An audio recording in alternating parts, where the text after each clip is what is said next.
আমার সর্বনাশ হয়ে গেল গো, আমার সব কিছু নিয়ে গেল।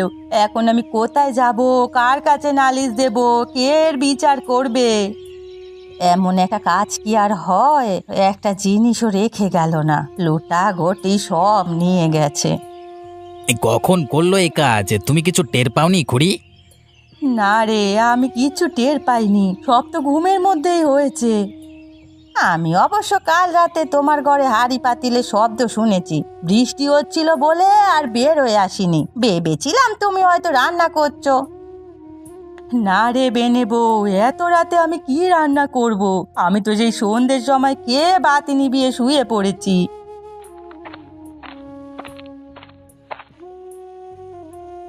তা কি কি খেয়ে গেল বউ, জানো কিছু? সব নিয়ে গেছে মোড়ল মশাই, রাতে যে একটু তরকারি রেঁধে রেখেছিলাম সেটাও পান্তা ভাত দিয়ে খেয়ে গেছে। এ দেখছি ছিঁচকে চোর, ভাতগুলো খেয়ে যেতে হয়। এ কোনো সাধারণ চোর নয় মোড়ল মশাই, এ নিশ্চয়ই ভোলা ডাকাতের কাজ। দেখেছেন তো কত নিখুঁতভাবে শীতটা কেটেছে। তোমার একখান কথা, ভোলানাথ ডাকাতকে দেখেছো তুমি কখনো? ভোলানাথের খেয়ে দে কোনো কাজ নাই যেখানে চুরি করতে আসবে।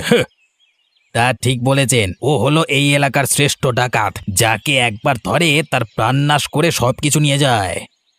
সেবার এই পাশের গাঁয়ের রায়চৌধুরীর বাড়িতে ডাকাতি করলো, রায়মশাইয়ের দুই ছেলেকেই খুন করে রেখে যায়। শেষে কত থানা পুলিশ হলো, কিন্তু কেউ ভোলানাথের টিকিটিরও সন্ধান পেল না।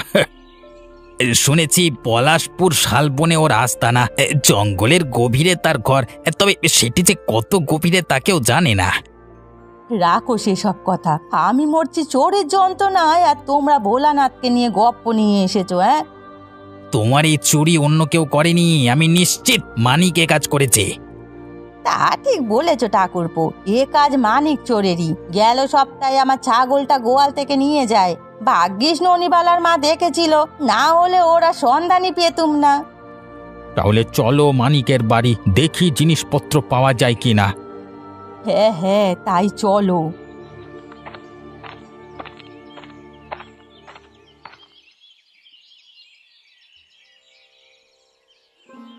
এটাই তো মানিকের ঘর, তাই না? হ্যাঁ হ্যাঁ, এটাই, ও ঘরেই আছে, দেখুন দরজা ভিতর থেকে লাগানো। তাহলে ডাকো তাকে, যদি দরজা না খোলে তবে ভেঙে প্রবেশ করব। ওহে মানিক, ঘরে আছো? এই মোড়ল মশাই এইছে, দরজা খোলো। এই এই মানিক, দরজা খোল বলছি, আজ তোর একদিন কি আমার একদিন। এই রে, কাজ হয়েছে নিশ্চয়ই, বিচার নিয়ে মোড়ল মশাই এসেছে। আমিও কি বোকার মতো কাজ করেছি, জিনিসগুলো না সরিয়ে ঘুমিয়ে পড়ি। তার কলা, এখন কি করি কি করি, এখন কি করি?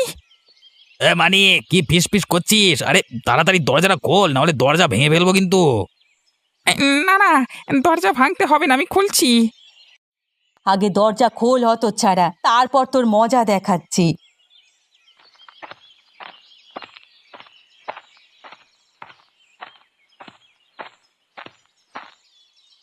কি হয়েছে বলো, সকলে এত ডাকাডাকি করছো কেন?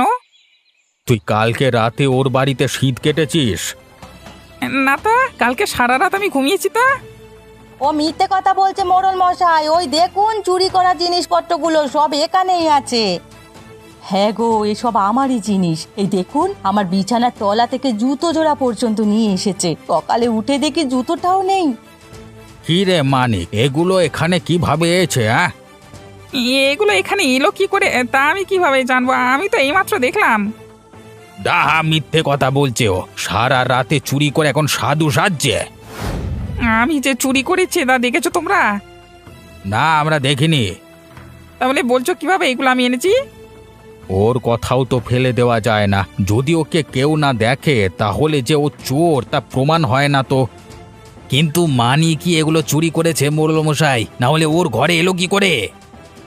দেখো কর্তা, না দেখে আমাকে চোর উপাধি দেবে না। অন্য কেউ তো এগুলো আমার ঘরে রেখে যেতে পারে, তাই না? আমার সাথে জোচ্চুরি করছিস, তোকে আমি পুলিশে দেবো হারামজাদা। এই মোড়ল মশাই, আপনি এর বিচার করবেন কি না বলুন তো? বললেই হলো। শোনো কর্তা, যেদিন আমায় ধরতে পারবে সেদিন আমার বিচার করবে, তার আগে নয়। তোকে আর ধরতে হবে না বাবা, আমার জিনিস তো সব ফিরেই পেয়েছি, এই ঢের। আমি এখন থেকে আরো সচেতন থাকবো। তাই করতে হবে। মানিককে যতদিন হাতে নাতে ধরা না যায় ততদিনে কিছু প্রমাণিত হবে না। ওকে হাতে নাতে ধরলে তারপর ওর উচিত শিক্ষা দেব। এখন চলো, তোমার জিনিস ফিরে পেয়েছো, এগুলো নিয়ে বাড়ি চলো। হ্যাঁ হ্যাঁ, তাই চলুন।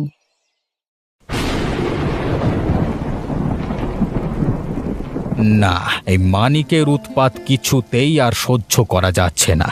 আজকে এর বাড়িতে চুরি করে, কালকে ওর ঘরে শীত কাটে, এসব কি শুরু করলো?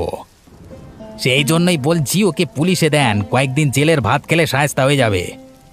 পুলিশে যে দেব সেই উপায়ও তো নেই। তাছাড়া এই গ্রামের একটা নামডাক আছে, দারোগা যদি জানে আমার গায়ে চোর বাস করে, তাহলে ছি ছি করবে।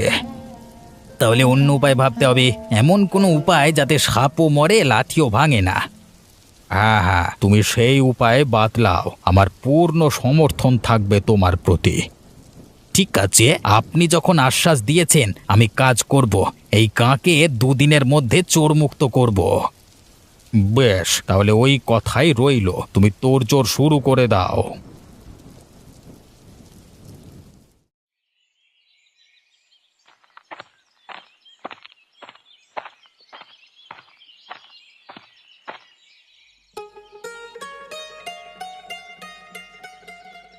ও প্রকাশ দাদা, এক কাপ চা দাও তো। চা খাবি? তা টাকা নিয়ে এসছিস? আমি কিন্তু বাকিতে কারবার করি না। টাকা আছে গো, তুমি চা দাও তো, সময় মতো তোমার সব টাকা পরিশোধ করে দেবো। হ্যাঁ, এনে চা। তা তোর কাজকর্ম কেমন চলছে? ভালো না গো, সারা রাত জেগেও একটা কাজ পাচ্ছি না। ভাবি কি করে? এলাকার সবাই যে সচেতন হয়ে গেছে। তুমি কি বোঝাতে চাইছো আমি রাত জেগে চুরি করি? না না, তা হবে কেন? তুই ওসব করতেই পারিস না। আচ্ছা মানে, পলাশপুর জঙ্গলের কথা শুনেছিস? হ্যাঁ হ্যাঁ, কত শুনেছি, কিন্তু ওদিকে যাওয়া হয়নি কখনো। তা হঠাৎ তুমি ও জঙ্গলের কথা জিজ্ঞেস করছো কেন? শুনেছি সেই জঙ্গলে এক ঘর ধনী গৃহস্থ বাস করে, সোনা দানা টাকা পয়সা সবকিছুতে ভরপুর। মানে ঘর বাড়ি, একবার সেখানে কেউ গেলে খালি হাতে ফিরে আসে না। গাছের পাতার মতো সে বাড়িগুলোর বারান্দায় টাকা ওঠে, তা আমার মতো সোনা দানা এখানে সেখানে ছড়িয়ে থাকে। তাই নাকি? এমন কথা তো শুনিনি কখনো। আমিও জানতাম না বাজাদান। কিছুক্ষণ আগে সে এলাকার এক লোক এসেছিল আমার দোকানে, তার মুখ থেকে শুনলাম। তাহলে তো একবার ও বাড়িতে যেতে হয়। যদি শীত কেটে ভেতরে ঢুকতে পারি তবে আর পেছনে ফিরে তাকাতে হবে না। আমি হয়ে যাব এলাকার সবচেয়ে ধনী ব্যক্তি। কিরে, কি ভাবছিস? কিছু নয় গো, এই নাও তোমার টাকা।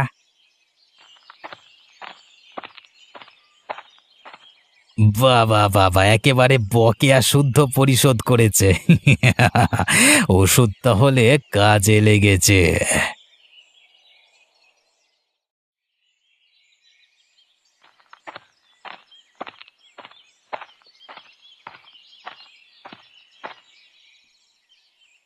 কিলা বউ, একা একা ঘাটে চলে এলি, আমাকে একটা ডাক দিতে পারলি নে? ডাক কি আর কম দিয়েছি, কিন্তু এত সকালে কি আর মহারানীর ঘুম ভাঙে? হেলা, কাল রাতে একটু দেরি করে ঘুমিয়েছি। কর্তা শহরে গিয়েছিল, ফিরতে ফিরতে মাঝরাত হলো। ঘরে যা টাকা ছিল তা ব্যাংকে রেখে এসেছে।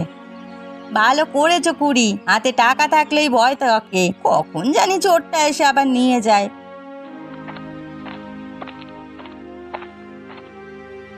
হেলা বেনে বউ, এ কি দেখছি আমি? ওটা মানিক লয়লা? হ্যাঁ গো, এ তো মানিক চোরি, কিন্তু ফুলবাবু সেজে যাচ্ছে কোথায়? কি হ্যাঁ খুড়ি, ভালো আছো তো? তা ভালো, কিন্তু তুই কোথায় যাচ্ছিস বাবা? তোকে তো কখনো গায়ের বাইরে যেতে দেখিনি। মামার বাড়ি যাচ্ছি খুড়ি। শুনেছি ঠাকুমার শরীরটা ভালো নয়।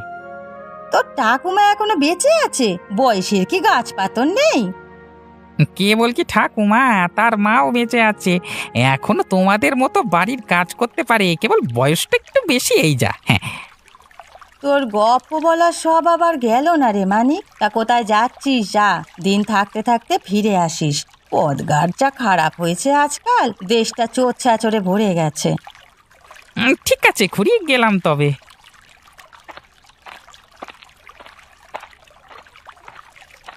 কাকে কি বলছো তুমি? ও নিজেই তো একটা চোর। তা হতে পারে, তবে ওর মনটা খুব ভালো রে বউ। কেন যে ছেলেটা শুধু শুধু চুরি করে? এ সব আবার মরলেও যাবে না, নরকে গিয়েও চুরি করবে, তুমি দেখে নিও। ছি ছি বউ, ও সব কথা বলতে নেই, ও ভালো তো হয়ে যেতে পারে। পলাশপুর জঙ্গলে তো এসেছি, কিন্তু কোনো ঘর বাড়ির তো দেখা পাচ্ছি না। এদিকে রাতও হয়ে গেল, আকাশের অবস্থাও ভালো নেই। কোথায় গিয়ে আশ্রয় নেব এখন? একে তো এই জঙ্গলে ভোলা ডাকাতের উৎপাত, তার উপর আছে বাঘের ভয়। প্রকাশটা আমাকে কি বোকাটাই না বানালো, কেন যে ওর কথা শুনে এখানে আসতে গেছিলাম।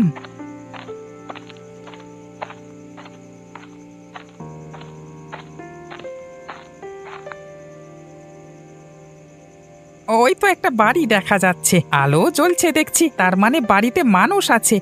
এটা সেই ধনী পরিবারের ঘাঁটি নয় তো? বাড়ির আশেপাশে কয়েকটি ঘরও দেখা যাচ্ছে। কে কি দেখছো?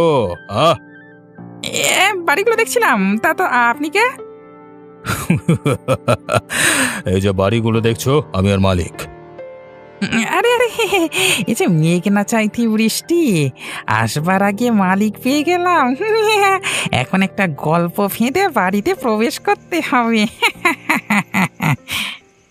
তা তোমাকে তো চিনতে পারলাম না, তুমি কে? আমাকে চিনবেন না? আমি আপনার শ্বশুর বাড়ির লোক, আপনার স্ত্রীকে দেখতে এসেছি। আমার স্ত্রীকে দেখতে এসেছো? কিন্তু ও তো অনেক আগেই মারা গেছে। সে কি কথা? মৃত্যু সংবাদ তো আমি পাইনি। বেশভূষা দেখে তো মনে হচ্ছে ভদ্রলোক। তো ব্যাগে কি আছে? মিথ্যে বলতে পারে কলা? যদি বলি টাকা পয়সা আছে, তাহলে নিশ্চয়ই খাতি যত্ন করবে। হ্যাঁ হ্যাঁ, আগে ব্যাগে টাকা পয়সা আছে, মানে আমি একটা বড় অফিসে চাকরি করি তো, এখান দিয়ে বাড়ি যাচ্ছিলাম, তাই ভাবলাম হ্যাঁ আপনার স্ত্রীকে একবার দেখে যাই। আমাদের এই গায়ের মেয়ে কিনা, তাই আর কি। হ্যাঁ, বেশ করেছো বাবা, বেশ করেছো। হাজার হোক তুমি শ্বশুর বাড়ির লোক, আর বাইরে দাঁড়িয়ে থেকো না। ভেতরে এসো, ভেতরে এসো। আজকে রাতে কিন্তু এখানেই থেকে যাবে।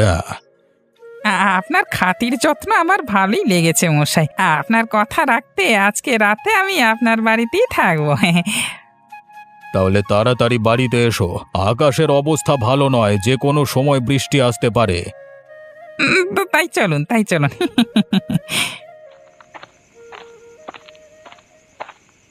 এসো এসো বাবা, ভেতরে এসো। আমি এসে আপনাদের বিপদে ফেললাম না তো? কি যে বলো বাবা, তুমি আসায় বরং খুশি হয়েছি। অনেক দিন হলো ভাবছিলাম আমার শ্বশুর বাড়িতে একটা সংবাদ পাঠাবো। তুমি আসায় সেই কাজটা হয়ে যাবে। আমি একটা চিঠি দেব, সেটি নিয়ে যাবে। হ্যাঁ, সে কোনো ব্যাপার না, কিন্তু বাড়িতে কাউকে দেখতে পাচ্ছি না কেন? কেউ নেই?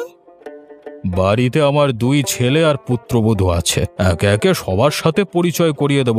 এখন তুমি বিশ্রাম নাও, আমি তোমার খাবারের আয়োজন করছি। বৌমা, আরে ও বৌমা, এইদিকে এসো তো মা।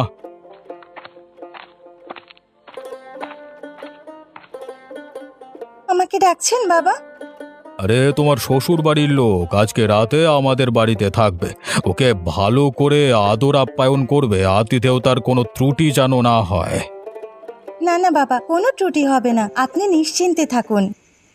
তাহলে তুমি খাবার দাবারের আয়োজন করো মা। আমি অজয় বিজয়কে ডেকে পাঠাচ্ছি, এদিকে বৃষ্টিটাও জোরে নেমেছে। ঠিক আছে বাবা, আমি সব কিছু তৈরি করছি।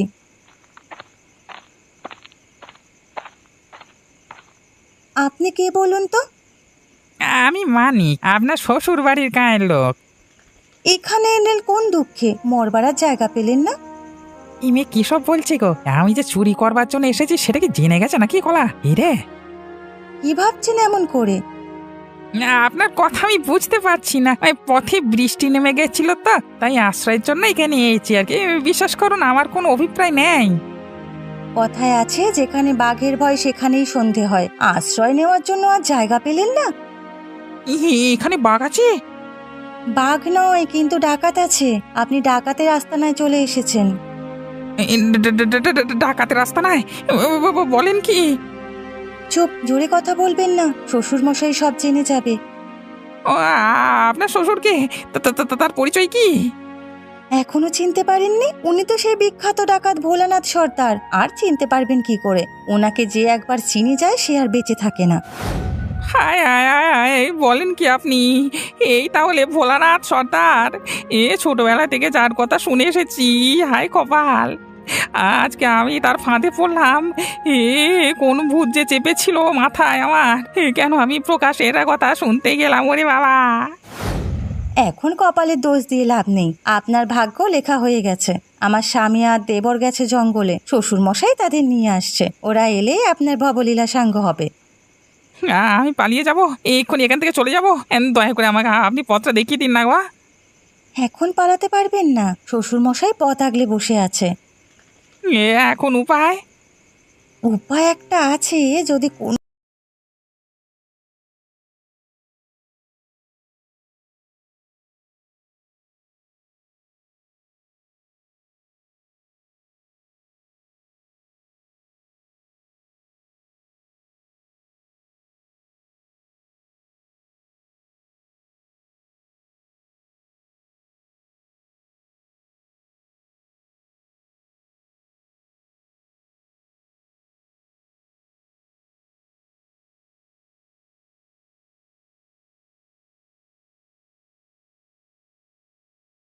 বেশ, আপনি যখন নিজেকে শুধরাচ্ছেন তাহলে আমি আপনাকে সাহায্য করব। এখন ঔষধটা আমার কাছে দিন। আজ রাতের খাবারে আমি ঔষধ মিশিয়ে রাখবো। আর শুনুন, খাওয়ার সময় আপনি সবার বামে বসবেন, কেবল ওদিকের খাবারে ওষুধ মেশানো থাকবে না। ঠিক আছে, আপনার কথা আমি অক্ষরে অক্ষরে পালন করো বাবা।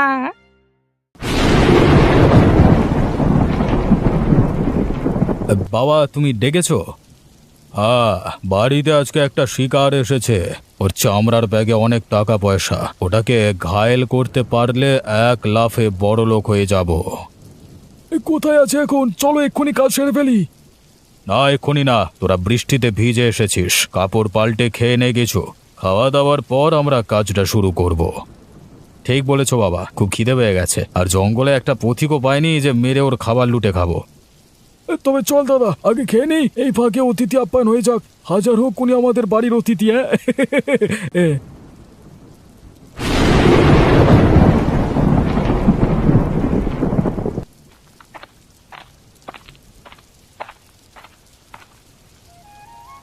বৌমা, তোমার রান্না কদ্দূর? হয়ে গেছে বাবা, আপনারা বসে পড়ুন। তা কি রান্না করেছো গিন্নি? খুব খিদে পেয়েছে তো। সর্ষের তেলে ইলিশ ভেজেছি, আচ্ছা সাথে ছোট মাছ আর ডাল। বাবা বাবা বাবা, বৃষ্টির দিনে ইলিশ ভাজা খেতে খুব মজা, আজকে পেট ভরে খাওয়া যাবে। বসে পড়ো ঠাকুরপো, তোমাদের খাইয়ে আবার রান্নাঘর পরিষ্কার করতে হবে। দাঁড়াও দাঁড়াও, আগে অতিথিকে ডাকো, সে বসুক, তারপর আমরা বসবো।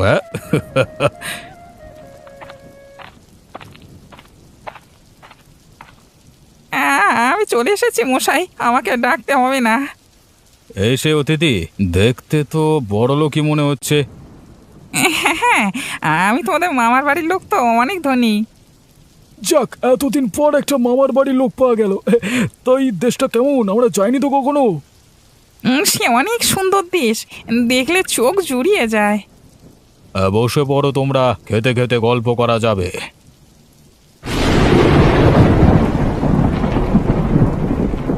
আজকে খাবারটা অনেক মজাদার ছিল, এমন খাবার অনেকদিন খাইনি তো। হ্যাঁ হ্যাঁ, মা ঠাকুরুনের হাতের রান্না খুবই সুস্বাদু। এমন গিন্নি যার বাড়িতে থাকে, 3 বেলা সে অমৃত খায়। হ্যাঁ, খুব শখ করে তুলে এনেছি ওকে। মা আমার যতদিন ধরে আছে, খাবারের কোনো কষ্ট হয় না আমাদের। তা বাবা, তোমরা কথাই বলবে নাকি আসল কাজ করবে? আমার বড্ড ঘুম পাচ্ছে তো। আমারও ঘুমও পাচ্ছে গো, চোখের পাতা খুলতে পারছি না কেন বলো তো। আমিও কি আর পারছি যে লাগতে? কি হচ্ছে? খাওয়ার পর থেকে রাজ্যের ঘর চোখে হয়ে বসেছে কেন বলতো? তাহলে কাজ করো বাবা, অতিথি আপ্যায়ন মাঝরাতে করো, এবার একটু ঘুমিয়ে নি, এবার সতেজ হয়ে কাজে নামবো, বুঝলে? তাই কর। ঘুমের ঘোরে কি করতে কি করে ফেলি, তার চেয়ে মাঝরাতে উঠেই সব করব। তাহলে চলো একটু ঘুমিয়ে নেওয়া যাক। শোনো, তুমি শুয়ে পড়ো, আর কোথাও পালানোর চেষ্টা করো না। বাড়ি থেকে বেরোয়ছ কি মরেছ, ঠিক আছে?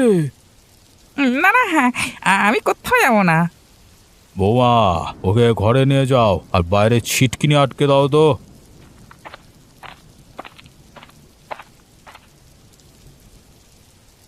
ঠিক আছে বাবা। শুভরাত্রি অতিথি, পরে দেখা হবে, ঠিক আছে? শুভরাত্রি।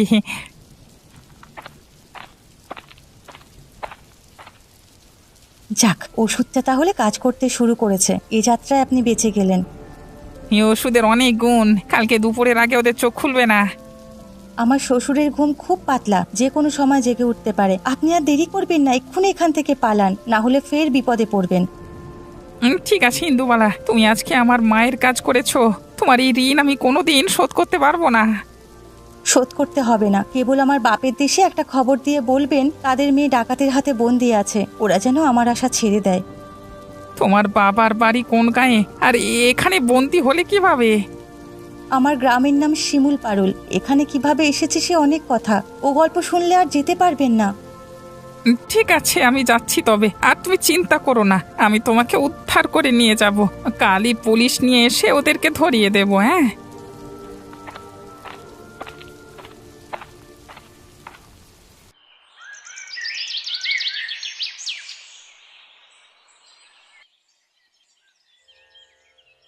কাল থেকে মানিককে দেখা যাচ্ছে না, কোথায় গেল ও, কেউ জানো? ওকে জায়গা মতো পাঠিয়ে দিয়েছি মোড়ল মশাই, আর ওর উৎপাত সহ্য করতে হবে না। কোথায় পাঠিয়েছো ওকে? সেদিন দেখলাম পোলবাবু সেজে মামা বাড়ি যাচ্ছিল, ওখানেই গেছে তবে। মামার বাড়ি নয়, ওকে ভোলা ডাকাতের বাড়িতে পাঠিয়েছি। ভোলা ডাকাতের বাড়ি? বলো কি, কিভাবে পাঠালে ওখানে? ও ঠিকানা তো কেউ জানে না। সেদিন এক দারোগা আমার দোকানে চা খেতে এসে জানিয়েছিল পলাশপুর জঙ্গলের মাঝখানে ভোলা ডাকাতের আস্তানা, কিন্তু তারা সেটি খুঁজে পাচ্ছে না। তাই শুনে একটা ফোন দিয়ে আটলাম, যদি কোনোভাবে মানিককে উস্কে দেওয়া যায় তবে সে সেখানে যাবে, আর ও যা নাচর বান্দা, সেই আস্তানা খুঁজে বার করবেই। এজন্য তুমি ওকে ভুলভাল বুঝিয়ে বিপদের মুখে ফেলেছো? হায় হায়, এ কি করলি প্রকাশ, জেনে শুনে একটা মানুষকে বিপদে ফেললি। হ্যাঁ প্রকাশ, এভাবে ওকে ওখানে পাঠানো ঠিক হয়নি। যদি ভোলানাথের পাল্লায় পড়ে, নির্ঘাত ওকে খুন করবে।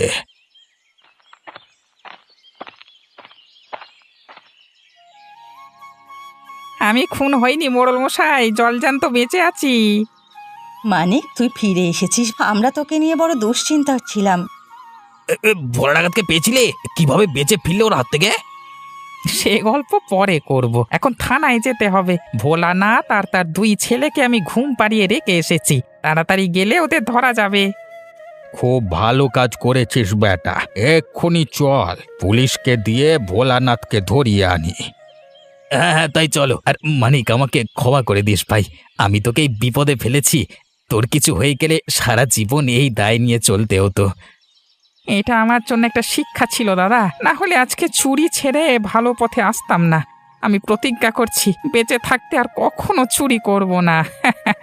হ্যাঁ, যাক, অবশেষে তুই সৎ পথে ফিরে এলি, এটাই যে আমাদের চাওয়ার ছিল রে।